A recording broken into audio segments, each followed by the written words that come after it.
Let's look at our problem. We need to find the values of x and y. The left side has x and y, and the right side has numbers we need to figure out first. Let's start with the right side.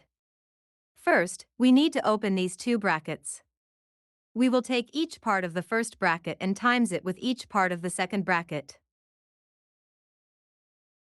Here we go. 5 times 3 is 15. Then 5 times 4i is 20i. Then negative I times 3 is negative 3i. And negative I times 4i is negative 4i squared.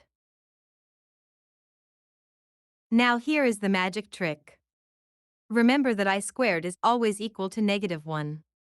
So we put negative 1 in place of I squared.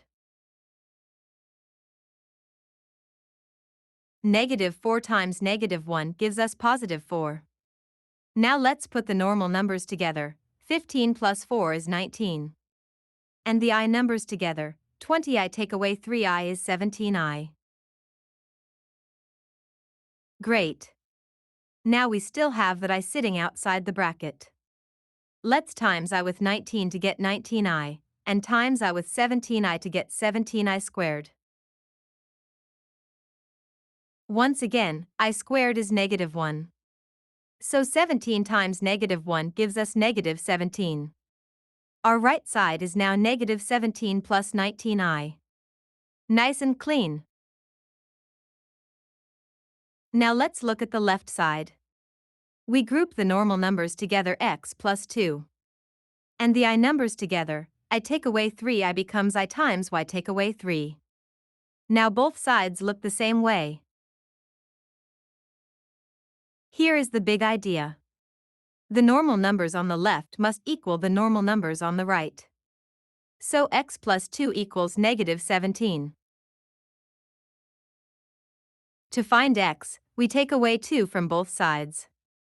Negative 17 take away 2 gives us negative 19.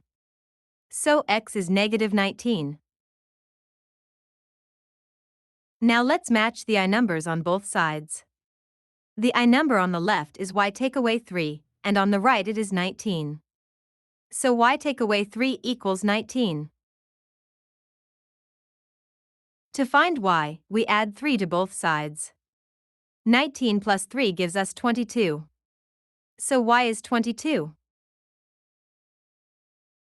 We did it. The value of x is negative 19 and the value of y is 22. We solved it by opening the brackets on the right side, then matching the normal numbers and the I numbers on both sides. Great job!